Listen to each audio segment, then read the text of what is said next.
Welcome to sigmoid school. তো আজকে আমাদের এই ক্লাসটিতে আমরা মেডিকেলের কোশ্চেন, ডেন্টালের কোশ্চেন এবং আর্ম ফোর্সের কোশ্চেন সমাধান করব ফিজিক্স সাবজেক্টটির জন্য ফার্স্ট পেপারে।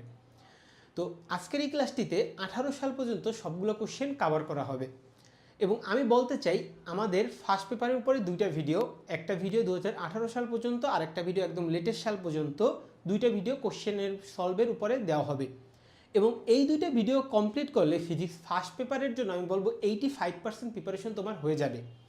এবং এই ক্লাসটা শুরুর আগে আমি একটা গাইড দিতে চাই।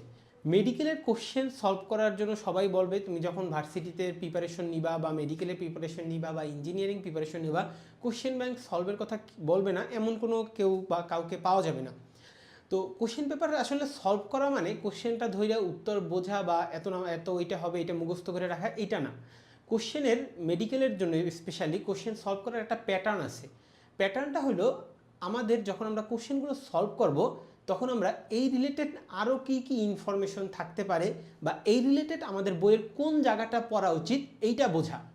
যেমন উদাহরণস্বরূপ আমি একটা বলি, আমাদের ধরো একটা কোশ্চেন আসলো অভিকর্ষ বল বা মহাকর্ষ বল নিচের কোন কণাটির আদান প্রদানের ফলে হয়।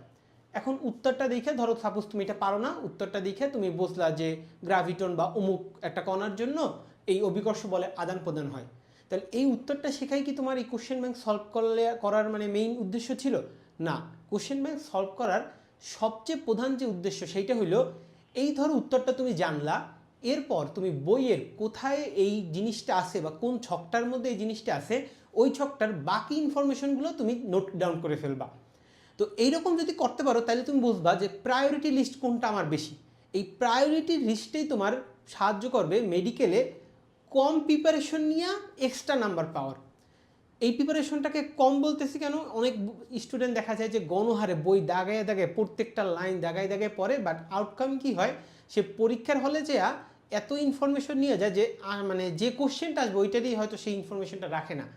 বাট এইরকম প্রায়োরিটি বেস করে তুমি যদি পড়ো তাহলে দেখা যাবে কি বইয়ের কিছু কিছু অংশ তোমার দাগ থাকবে। যেমন তুমি কোশ্চেন ব্যাংকটা সলভ করলা, তখন বইয়ের ওই ছকটা বাইর করে দেখলা গ্র্যাভিটন কণার সাথে আর কি কি কণার কথাবার্তা বলা আছে ওগুলো পড়লা, তখন তোমার ওই বইয়ের ওই জায়গাটাতেই দাগ থাকবে। তখন তুমি ওই বেসিসে যদি প্রিপারেশনটা নিয়ে যাও, আমি বলবো যে তোমার অন্তত ফিজিক্স আর কেমিস্ট্রি এই দুইটা সাবজেক্টের জন্য মানে মাশাআল্লাহ প্রিপারেশন 100%ই বলা যায়। এর বাইরে প্রিপারেশন আর নেওয়ার দরকার নেই। হয়তো বায়োলজির জন্য তুমি একটু এক্সট্রা পড়তে পারো, বাট এই ফিজিক্স আর কেমিস্ট্রির জন্য তোমাদের this is more than enough. তো এত কথা বললাম, এখন আমরা আমাদের ক্লাসটার মধ্যে চলে যাই। একটু পোস্ট করেন তো এটা।